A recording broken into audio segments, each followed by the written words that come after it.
మనకు సంబంధించినంత వరకు ఇక్కడ 2 థింగ్స్. ఒకటి ఇక్కడ నుంచి క్యాడర్ ఎవరైతే వెళ్లి లోపల ఉన్నారో వాళ్ళు కావచ్చు, వాళ్ళ అసోసియేట్స్ ఎవరైతే ఉన్నారో వాళ్ళపైన సర్వేలెన్స్ పెట్టుకోవడం అన్నది ఒకటి.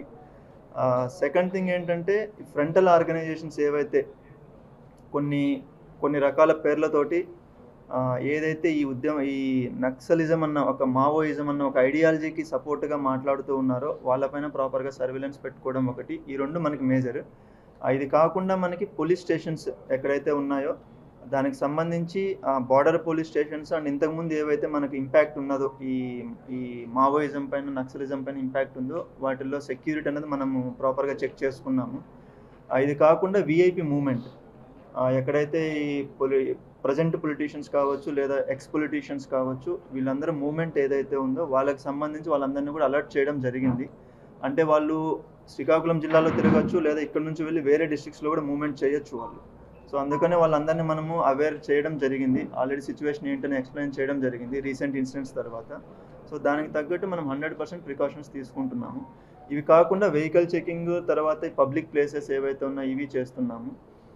మనకి ఒకటేంటంటే బయట నుంచి ఎవరైనా వచ్చి ఇక్కడ ఉండే ఛాన్స్ ఉంది, అంటే షెల్టర్ జోన్ లాగా వాడుకుండే ఛాన్స్ ఉంది. కాబట్టి దానిపైన మనం ఎవరెవరైతే అవుట్ సైడర్స్ ఉన్నారో అపార్ట్ ఫ్రమ్ శ్రీకాకుళం లోకల్స్ కాకుండా వాళ్ళ డేటా మొత్తం కలెక్ట్ చేసాము. వాళ్ళ యాంటిసిడెంట్స్ కూడా అన్ని వెరిఫై చేస్తున్నాము.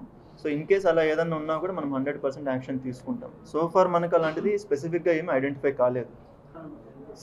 ఒకప్పటి సిచ్యువేషన్ వేరు శ్రీకాకుళంది, ఇప్పుడు సిచ్యువేషన్ వేరు. ఒకప్పుడు ఆపర్చునిటీస్ తక్కువ, డెవలప్మెంట్ యాక్టివిటీస్ తక్కువ, అండ్ జాబ్స్ కావచ్చు ఎవరైతే యూత్ ఉన్నారో ఎస్పెషల్లీ వాళ్ళకి ఆపర్చునిటీస్ తక్కువ ఉండేవి. ఇప్పుడు చాలా ఇంప్రూవ్ అయింది. సో ఇప్పుడు నాకు తెలిసినంత వరకు మనం యూత్తో మాట్లాడుతున్నప్పుడు ఆ మైండ్ సెట్ కానీ ఐడియాలజీ కానీ ఎక్కువ ఎవరికి అట్రాక్ట్ అవ్వట్లేదు. ఎందుకంటే రిక్రూట్మెంట్ అవ్వాలంటే ఒక ఏరియా నుంచి ఫస్ట్ వాళ్ళు అట్రాక్ట్ అవ్వాలి. సో అది చాలా తక్కువ ఉంది. బట్ స్టిల్ మనం అలాగని చెప్పి దానిపైన కంప్లీట్గా వదిలేసి నెగ్లెక్టెడ్గా లేము.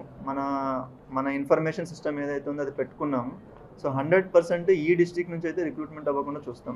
అది పక్క అందరికీ కూడా ఎక్కడెక్కడైతే ఎవరికెవరికైతే మనకి ఛాన్సెస్ ఉన్నాయని చెప్పి అనిపిస్తుందో వాళ్ళకందరికీ ఆల్రెడీ అలర్ట్ చేయడం జరిగింది. దానికి వాళ్ళ థ్రెట్ పర్సెప్షన్కి అనుగుణంగా మనము అది తీసుకోవడం కూడా జరిగింది ప్రికాషన్స్.